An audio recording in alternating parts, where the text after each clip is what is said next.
Dan saya akan awali dengan membacakan sebuah hadis dari Thalhah bin Ubaidillah radhiyallahu anhu, salah seorang sahabat Nabi SAW yang dijamin oleh Rasulullah SAW masuk surga. Thalhah bin Ubaidillah bercerita, ada dua orang dari kabilah Baliyun, dari suku Baliyun, yang datang menghadap Nabi SAW dan mereka masuk Islam dalam waktu yang sama. Seusai mereka masuk Islam, kemudian mereka kembali beraktivitas. Mungkin mereka pulang ke kabilahnya, ke kampung halamannya. Sebutlah misalnya namanya A dan B. Dan A ini lebih bersungguh-sungguh dalam beribadah, lebih rajin beribadah dibandingkan B. Kemudian satu ketika, orang yang lebih rajin ibadah ini yaitu si A ikut medan jihad, ikut berperang. Lalu beliau mati syahid. Sementara si B dia hidup setahun lebih lama dibandingkan si A. Sehingga setahun setelah wafatnya si A, si B meninggal dunia. Kemudian Thalhah bin Ubaidillah bermimpi. Dalam mimpinya beliau mengatakan, ra'aitu fil manami baina ana 'inda babil jannah. Aku bermimpi dan ketika itu saya berada di depan pintu surga. Idza ana bihima fa kharaja kharijun minal jannah.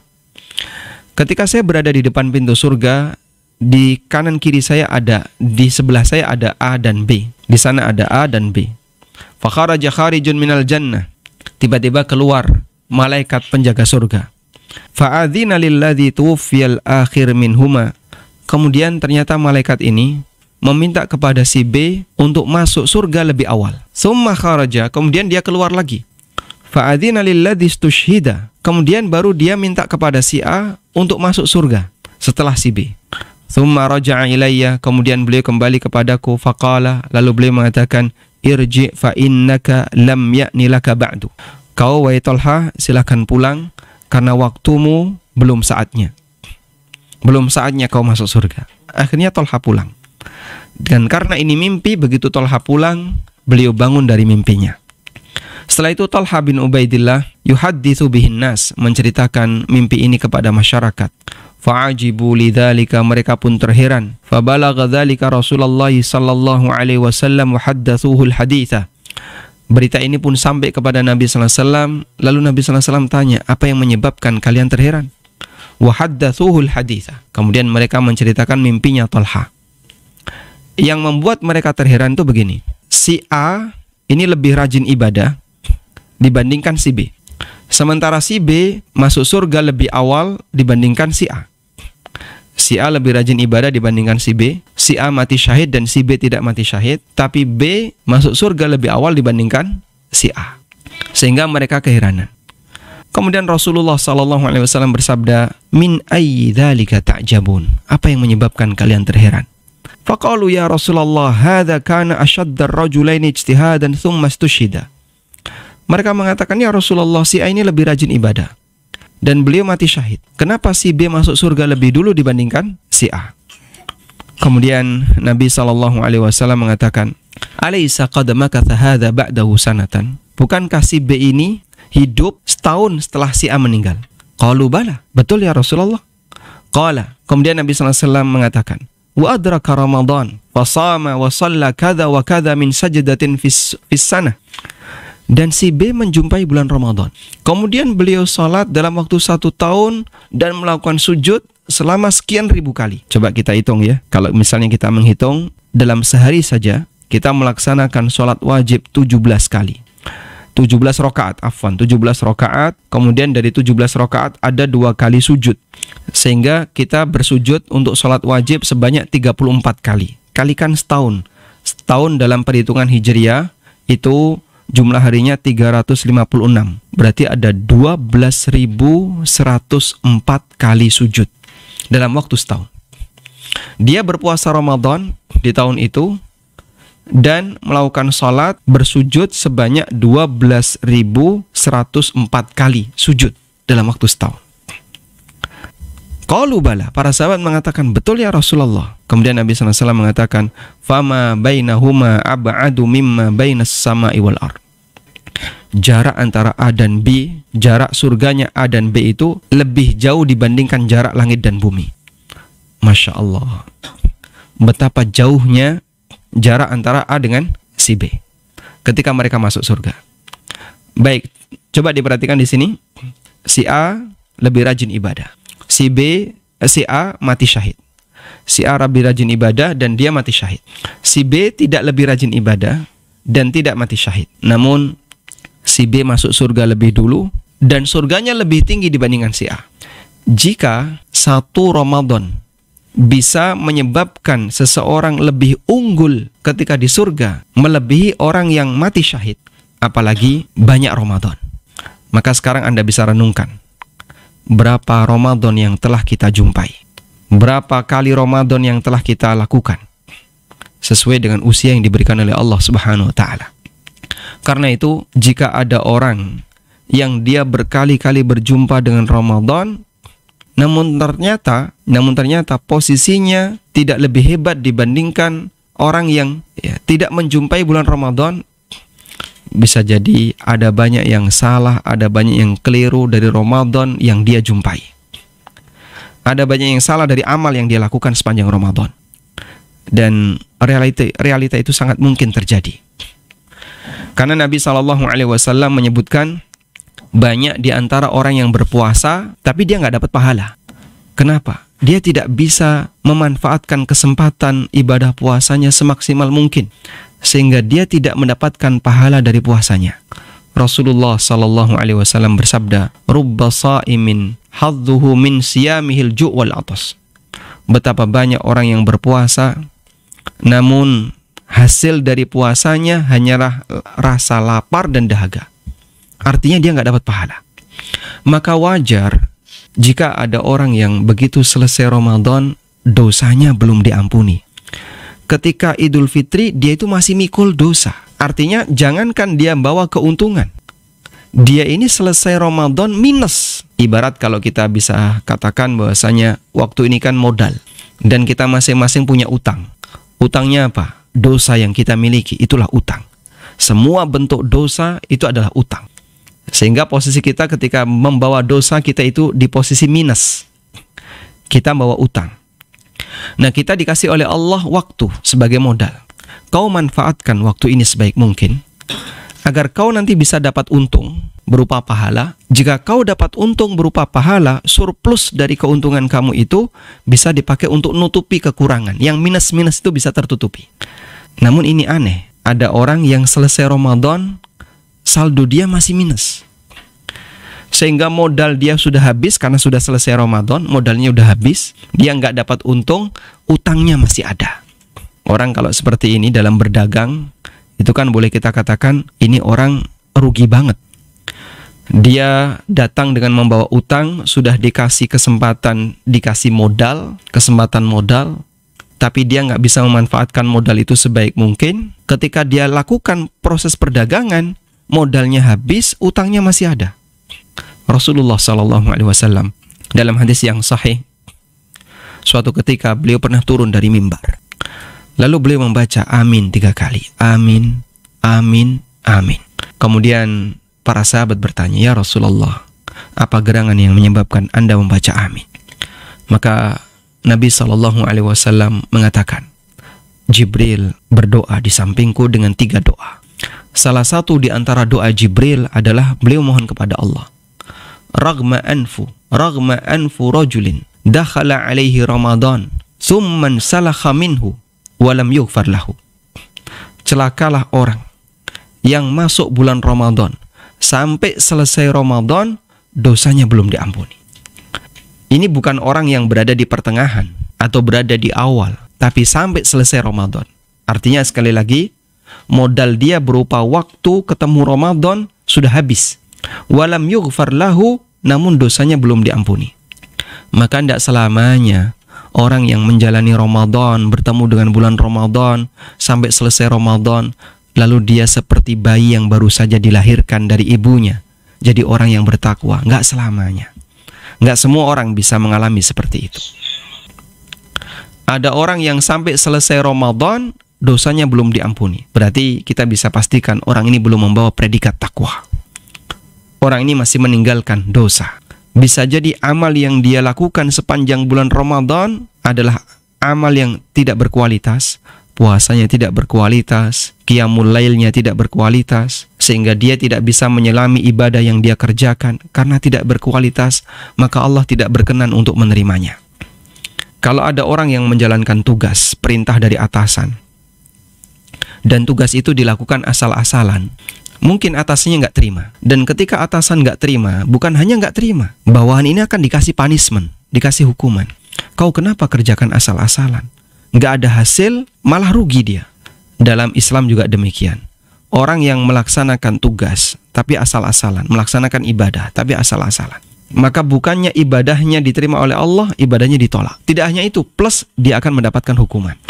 Maka kita bisa memaknai ya, firman Allah Ta'ala, fawailul lil musallin, celakalah orang-orang yang sholat. Pak, sholat kok malah disebut celaka, padahal dia sudah beribadah. Masalahnya dia sholat dan dia nggak serius ketika sholat, dia main-main dengan sholat, asal-asalan ketika sholat. Karena itu di lanjutan ayat Allah katakan, alladzina hum an salatihim sahun, yaitu orang yang suka melalaikan sholatnya. Dia tidak melaksanakan sholat itu dengan maksimal, syaratnya mungkin tidak dipenuhi, rukunnya tidak dikerjakan. Ada sholat yang Masya Allah gerakannya cepat sekali, tarawih 23 rakaat, 7 menit pletas, hanya dalam waktu 7 menit selesai. Bahkan ada yang kurang dari itu.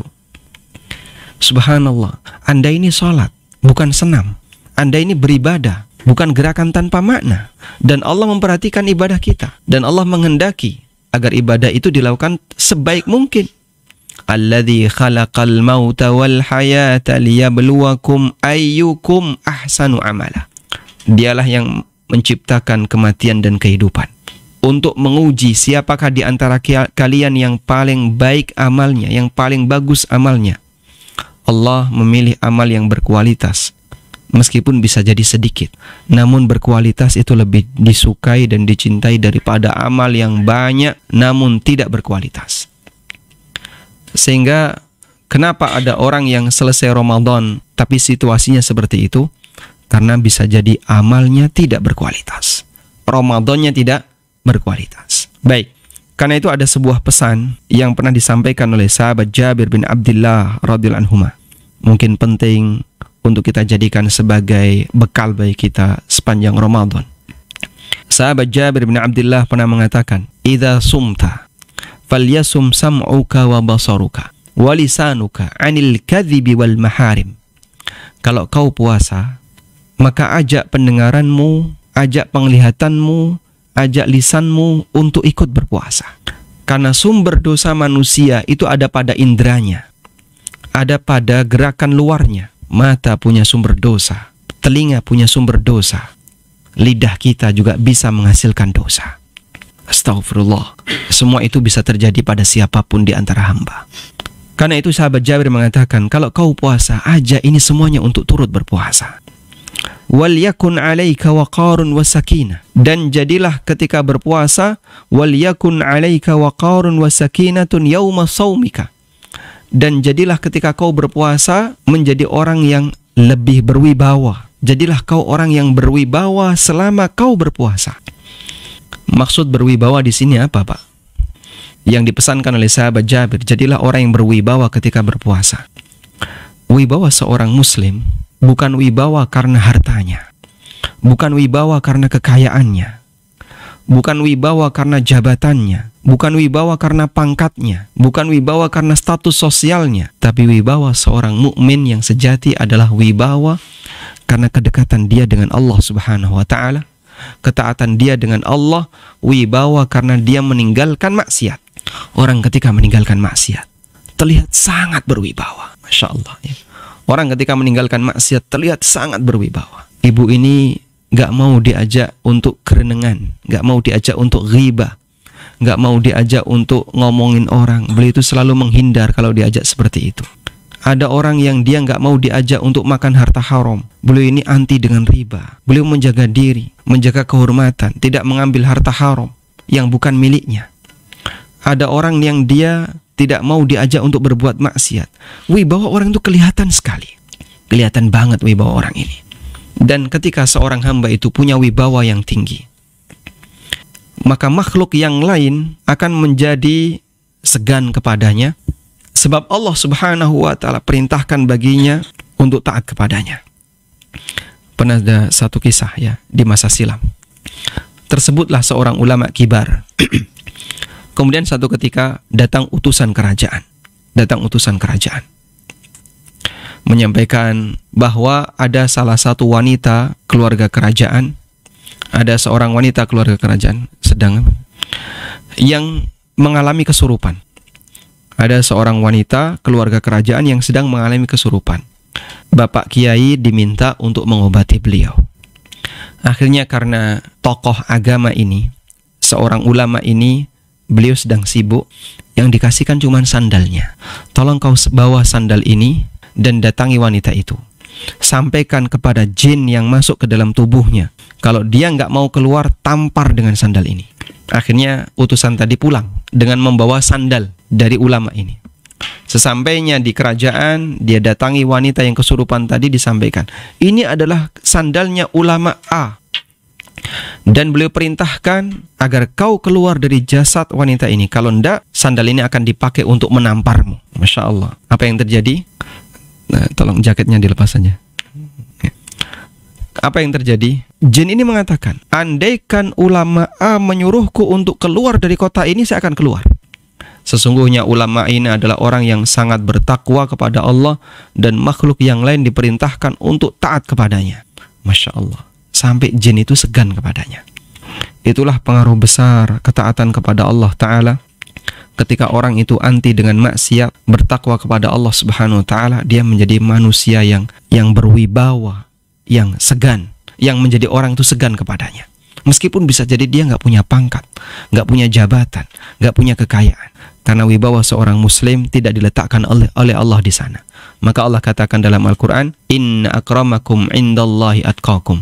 Sesungguhnya manusia yang paling mulia di antara kalian di sisi Allah adalah orang yang paling bertakwa. Maka kita bisa saksikan seorang nabi yang meskipun beliau mengalami musibah besar dalam hidupnya, tapi beliau tetap berwibawa.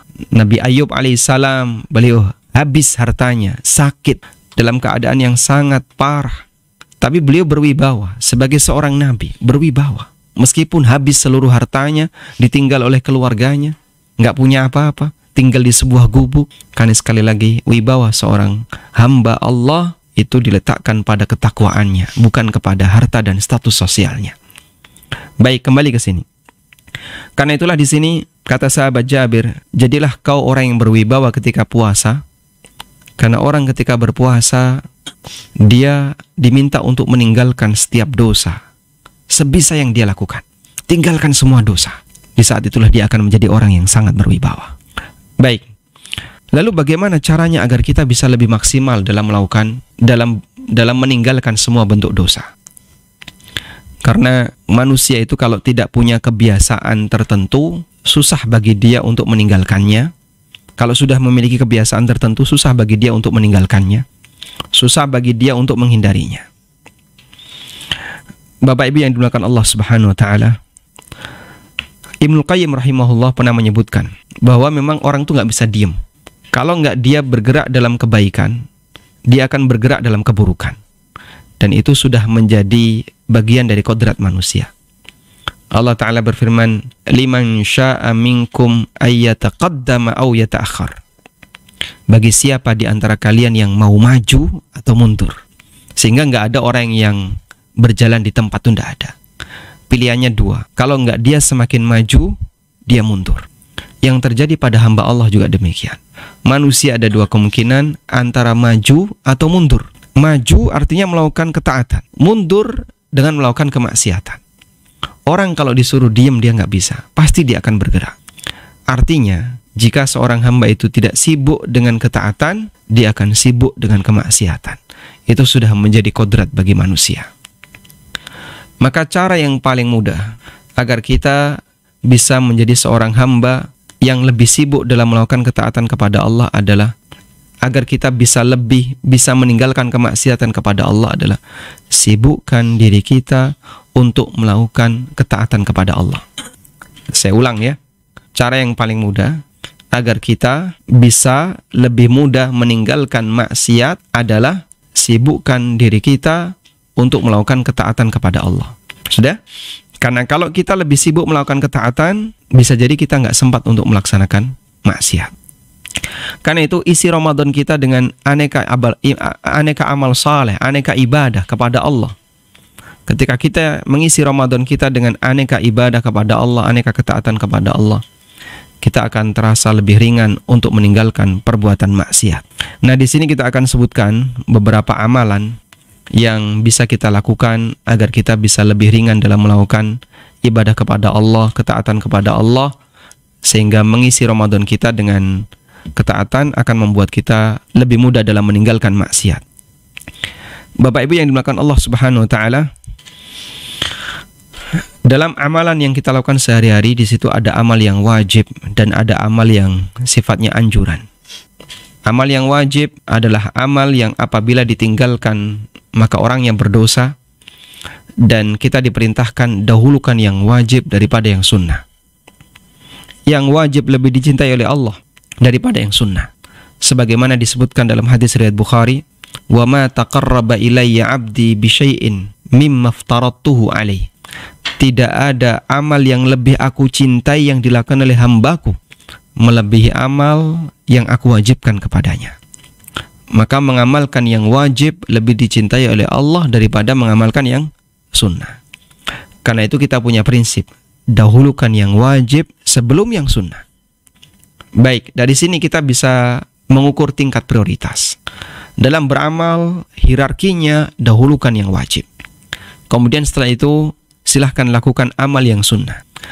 Amal yang sunnah ini fungsinya adalah untuk menambal kekurangan dari amal wajib. Karena kita yakin dalam melakukan amal yang wajib, pasti ada kekurangan, pasti ada yang gak genep, khusyuknya kurang, kadang ada bagian rukun yang gak sempurna, dan seterusnya.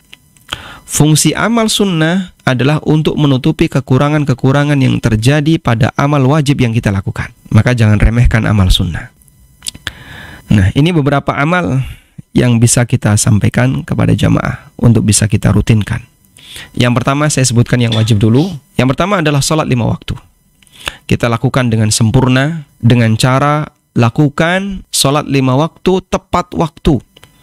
Karena Allah Subhanahu wa ta'ala mencintai sholat yang dilakukan tepat waktu. Sebagaimana pertanyaan Ibnu Mas'ud radhiyallahu anhu kepada Nabi SAW.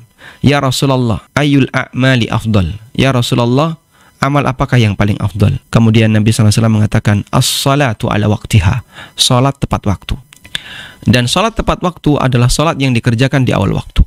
Dan Allah wajibkan salat ini kepada hamba dengan ada waktu yang telah ditetapkan. Innas salata kanat alal mu'minina kitaban mauquta. Sesungguhnya salat adalah kewajiban bagi mukmin yang telah ditetapkan waktunya. Karena itu, apabila di dunia kerja kita diizinkan oleh kantor untuk bisa melaksanakan sholat sesuai dengan waktu sholat adzan dikumandangkan, bagi bapak-bapak tolong hadir ke masjid sebelum iqamah. Sufyan Ats-Tsauri rahimahullah pernah meriwayatkan, qala rajulun, ada seorang ulama yang berikan nasihat, min tauqiris shalah an ta'tiya qabla al-iqamah. Sebagai bentuk menghormati salat adalah datang ke masjid sebelum iqamah. Ibaratnya begini, kalau ada sebuah acara besar dan acara itu penting karena akan menghadirkan pejabat besar, kita sebagai masyarakat biasa atau sebagai bawahan yang lebih tepat hadir ketika acara sudah dimulai, ataukah acara sebelum dimulai, ataukah di pertengahan acara? Maka jawaban kita gimana? Seharusnya kamu hadir sebelum acara dimulai. Loh, kenapa? Sebagai bentuk menghormati acara itu. Sehingga panitia, kemudian masyarakat yang diundang, termasuk anggota-anggota yang diundang, kenapa diminta untuk hadir sebelum pejabat datang, sebelum acara dimulai? Sebagai bentuk penghormatan. Maka demikian pula ketika kita melaksanakan ibadah salat, hadir sebelum salat dimulai, sebagai bentuk penghormatan kepada salat. Sehingga ya meskipun hadir ketika di tengah, hadir ketika sudah dimulai, tetap salatnya sah. Namun kita bicara dari sisi bentuk penghormatan dan semangat seorang muslim untuk menghormati acara salat jamaah. Hadir sebelum salat dimulai. Tayyib. Kemudian yang kedua adalah puasa Ramadan dengan sungguh-sungguh, dan inti puasa tadi intinya adalah tinggalkan semua potensi dosa. Karena puasa itu secara bahasa maknanya adalah at-tarku, al-imsak, menahan diri. Maka di samping kita menahan diri dari makan dan minum, kita juga menahan diri jangan sampai menggunjing orang, ngomongin orang, jangan sampai berdusta, menahan diri untuk berbuat maksiat. Semakin banyak kegiatan menahan diri yang kita lakukan sepanjang puasa, semakin berkualitas itu puasa. Berikutnya adalah qiyamul lail. Dan dalam kegiatan qiyamul lail, kita dianjurkan untuk memperbanyak baca Quran. Maka disebut qiyamul lail. Qiyam artinya berdiri, ya. Dianjurkan untuk membaca Quran, semakin panjang masa berdirinya makin bagus. Baik. Kemudian berikutnya adalah Anda bisa lakukan amalan-amalan sunnah yang lain, di antaranya sholat rawatib. Sholat rawatib jamaah yang dimuliakan Allah Ta'ala disebut rawatib karena dia rutin, sebab sholat ini sholat sunnah yang mengiringi sholat wajib secara rutin. Dan sholat rawatib ada dua, ada yang muakkad, ada yang ghairu muakkad. Jaga yang muakkad, tambahkan yang ghairu muakkad. Yang muakkad artinya ditekankan. Yang muakkad ada berapa Pak? Yang muakkad ada 5 rakaat. Ada 5 sholat rawatib, ada 5 sholat rawatib. Sebelum subuh 2 rakaat, sebelum zuhur 2 rakaat, setelah zuhur 2 rakaat, setelah maghrib 2 rakaat, setelah isya 2 rakaat. Jadinya ada 10 rakaat, 5 sholat rawatib. Ya, insyaallah bisa dihafal ya. Qabliyah subuh, satu jari ini mewakili 2 rakaat ya. Qabliyah subuh, qabliyah zuhur, ba'diyah zuhur, ba'diyah maghrib, ba'diyah isya. Untuk asar sifatnya tidak muakkad. Nah, untuk yang tidak muakkad ada qabliyah zuhur tambahannya 2 rakaat lagi. Sehingga qabliyah zuhur ada 4 rakaat. Yang 2 rakaat muakkad, 2 rakaat tambahannya tidak muakkad. Kalau mau ditambahkan lebih bagus. Ba'diyah zuhur tambahannya. Sehingga ba'diyah zuhur 2 rakaat muakkad, 2 rakaat tambahannya tidak muakkad. Sehingga kalau mau dikerjakan semuanya, zuhur itu di waktu zuhur kita mengerjakan 12 rakaat. 4 rakaat qabliyah zuhur, 2 salam. Kemudian sholat zuhurnya 4 rakaat. Kemudian 4 rakaat lagi ba'diyah zuhur. Masya Allah Pak, itu zuhur kok melelahkan sekali. Karena di waktu inilah kita diminta untuk banyak bermunajat kepada Allah. Sebab antara subuh sampai zuhur banyak manusia yang melakukan perbuatan dosa. Kafarahnya ada di waktu zuhur. Dan antar sholat 5 waktu, ya, antar sholat 5 waktu itu antar sholat 5 waktu di situ menjadi kafarah dosa. Maghrib antara subuh sampai zuhur kita berdosa. Zuhur dijadikan kafarahnya. Nanti zuhur sampai asar kita berdosa. Asar sebagai kafarahnya. Nah, semakin banyak sholat sunnah, salah satu di antara hikmahnya adalah agar bisa menjadi kafarah dosa yang semakin banyak. Jika sholat itu sholat yang berkualitas. Ada satu buku yang saya tulis. Di meja ini sudah disediakan bukunya ya. Bukunya berjudul Tafsir Sholat, memahami makna gerakan dan bacaan dalam sholat. Sehingga buku ini mengajarkan bagaimana kita sholat bisa maksimal lahir batin. Baik.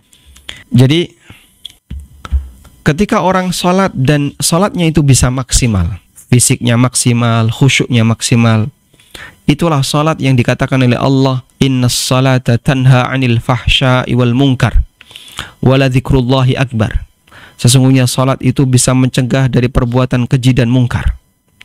Itulah sholat yang berkualitas.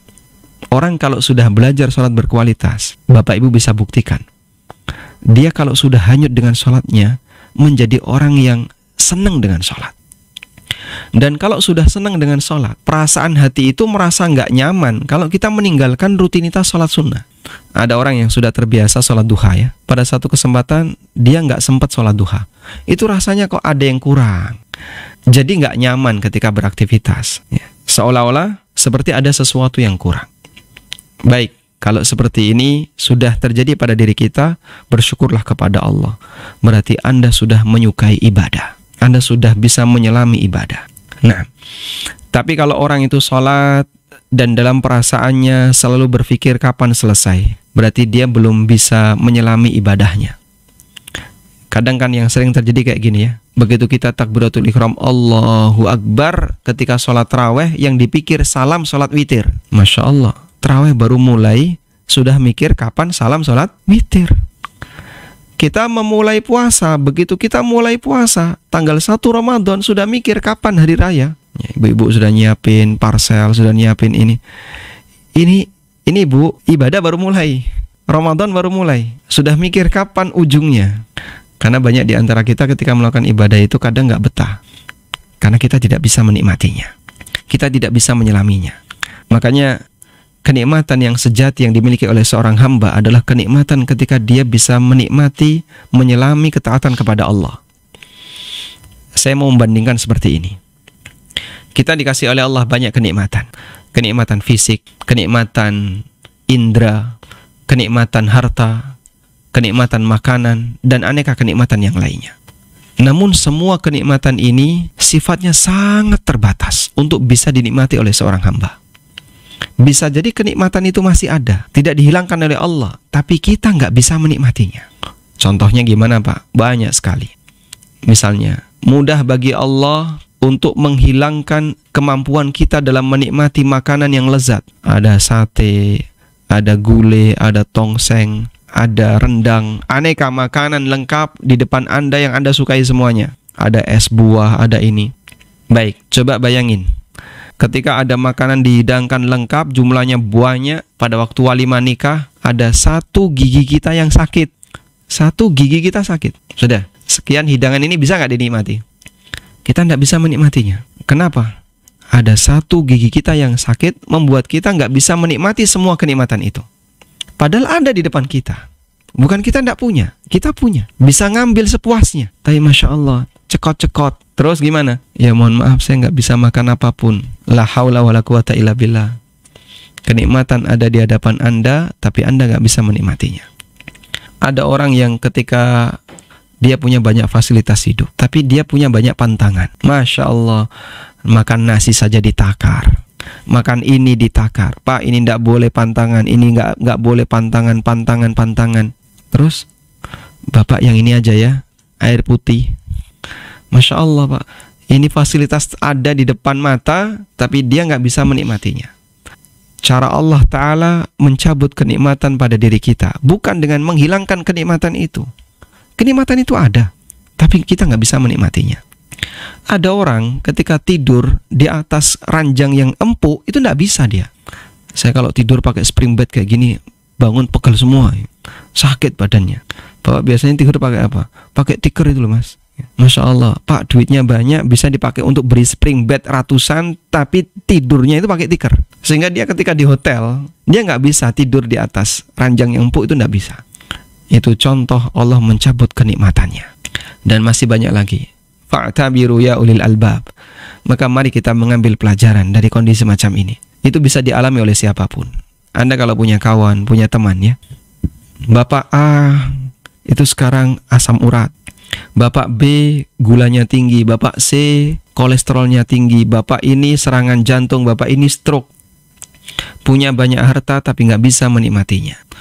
Mau dipakai jalan-jalan, Mas, jangankan jalan-jalan, keluar rumah aja masuk angin.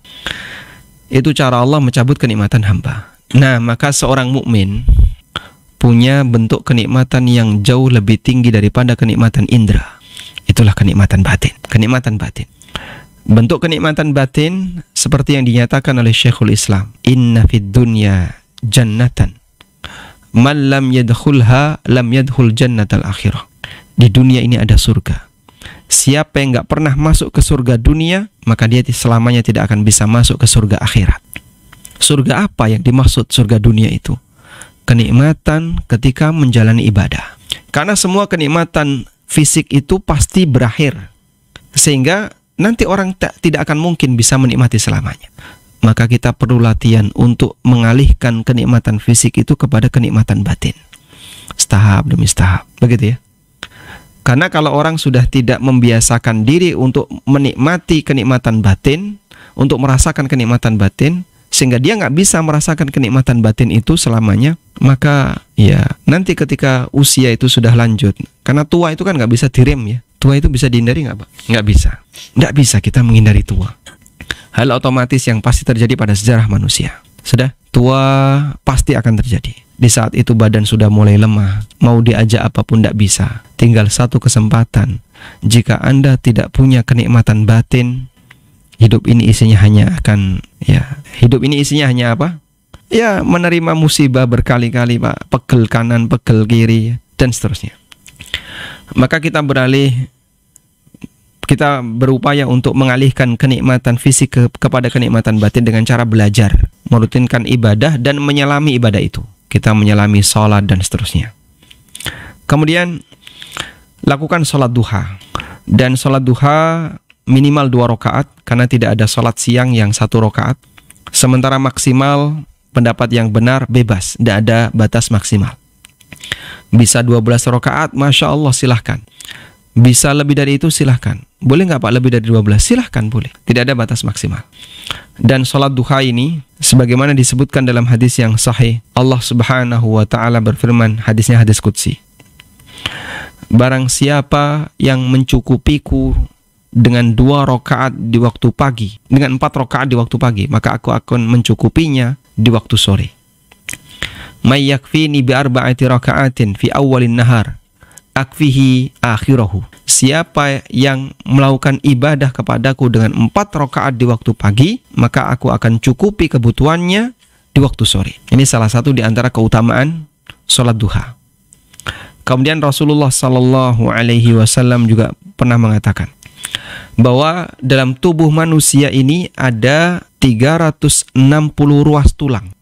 360 ruas tulang. Likulli asabin alaihi sadaqah. Masing-masing tulang, masing-masing ruas tulang harus disedekahi. Masing-masing ruas tulang harus disedekahi. Masya Allah.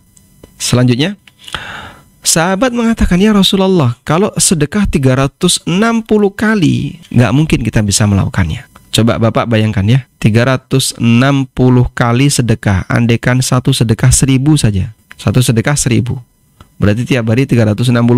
Tekor ya Pak ya. Gajinya berapa sih? Nah, bisa tekor itu. Wah, terus gimana? Rasulullah SAW kemudian menyampaikan, wa fit tasbihi sadaqah, wa fit takbiri sadaqah, wal amri bil ma'ruf sadaqah, wan nahyi 'anil munkar sadaqah. Dalam setiap kegiatan tasbih bernilai sedekah, takbir bernilai sedekah, tahmid bernilai sedekah, amar ma'ruf bernilai sedekah, nahi mungkar bernilai sedekah. Sehingga ada banyak potensi-potensi sedekah yang dilakukan oleh seorang muslim. Kemudian Nabi SAW mengatakan, wa yakfi dzalika kullahu rak'atad duha. Dan semua itu bisa dicukupi, ditutupi dengan 2 rakaat sholat duha. Yang kata sebagian ulama, orang kalau melaksanakan sholat duha 2 rakaat, maka ya, yang terjadi adalah amal-amal yang dia lakukan sepanjang 1 hari itu bisa menjadi tabungannya. Tapi kalau dia tidak sholat duha, aneka amal ketaatan yang dia lakukan tadi dijadikan sebagai kewajiban mensedekahi setiap ruas tulang yang ada pada dirinya. Jumlahnya 360. Maka sangat disayangkan kalau kita tidak bersedekah. Karena itu berupayalah untuk kalau kita tidak sholat duha, maka berupayalah untuk menjaga sholat duha, meskipun hanya dengan 2 rakaat. Kemudian bisa juga kita berusaha untuk bersedekah ketika bulan Ramadan, sebisa yang kita jangkau. Dulu ada ulama salaf yang bernama Abul Khair. Abul Khair ini setelah mendengar keutamaan sedekah, beliau menjadi orang yang setiap hari bersedekah, meskipun hanya dengan sepotong bawang. Jadi ketemu orang dikasih, ketemu orang, setiap hari, tidak ada hari tanpa sedekah, sampai pun hanya sepotong bawang. Karena ketika itu beliau hanya punya sepotong bawang, nggak punya harta yang lain. Masya Allah, kita masih bisa ya sedekah tiap hari 2.000, 3.000, 4.000 ya. Di tempat kami ada yayasan sosial yang menampung donasi untuk kegiatan sosial dan dakwah.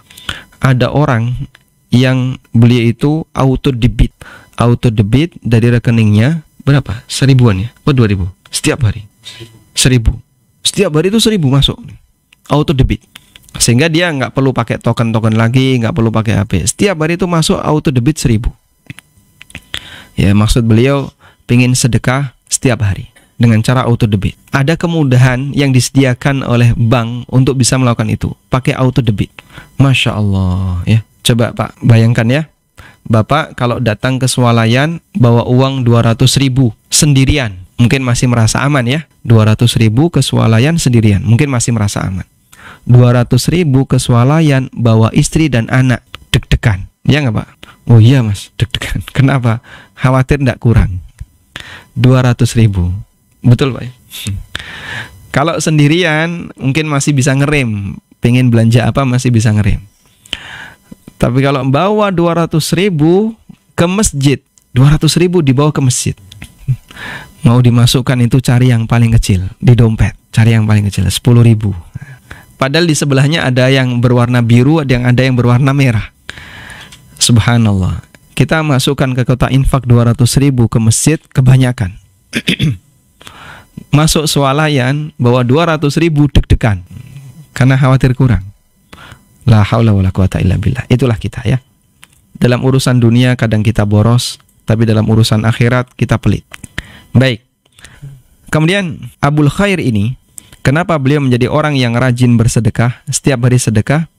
Karena beliau mendapatkan hadis dari Uqbah bin Amir bahwa Rasulullah sallallahu alaihi wasallam pernah bersabda, kullu mri'in fi dhilli sadaqatihi hatta yufsala bainan nas au qala yuhkama bainan nas. Setiap orang itu nanti di hari kiamat akan berada di bawah naungan sedekahnya sampai Allah selesai memberikan keputusan kepada manusia. Artinya sampai hisab selesai. Masya Allah. Karena kita semuanya akan dikumpulkan di mana Pak? Di padang mahsyar. Kita akan dikumpulkan di padang mahsyar. Dan ketika di padang mahsyar matahari didekatkan, maka manusia tenggelam dengan keringatnya sesuai dengan tingkatan amalnya. Ada yang keringatnya sampai di dagunya, ada yang sampai di hidungnya, ada yang sampai di lehernya, ada yang di bawahnya lagi dan seterusnya, sesuai dengan tingkatan amalnya. Sehingga masing-masing hamba menanggung kepanasan. Namun ada beberapa orang yang dinaungi oleh Allah Ta'ala. Nah, salah satunya adalah orang yang dinaungi dengan sedekahnya.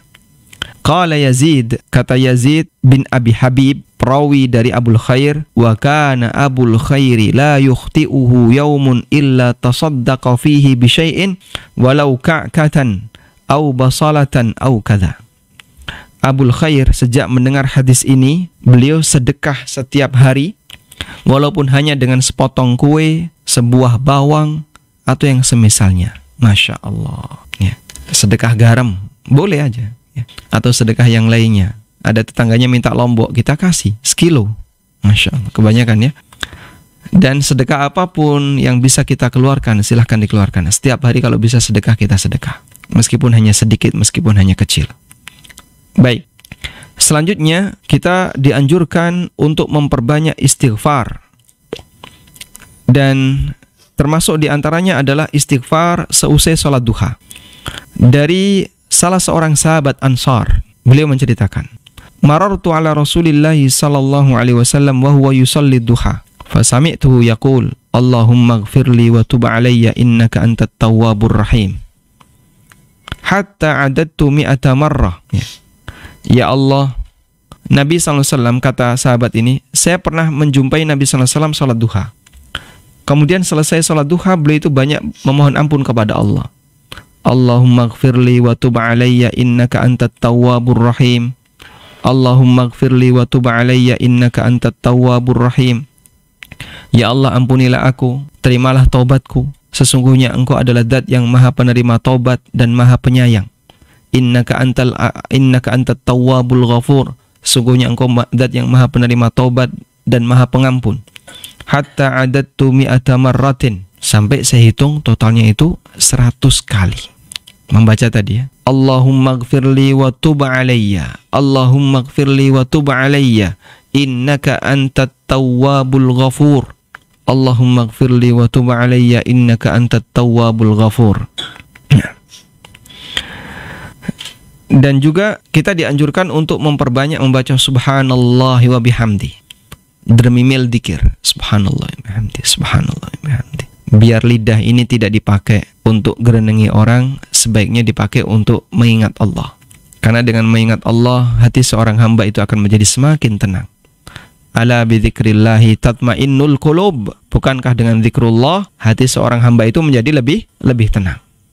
Baik.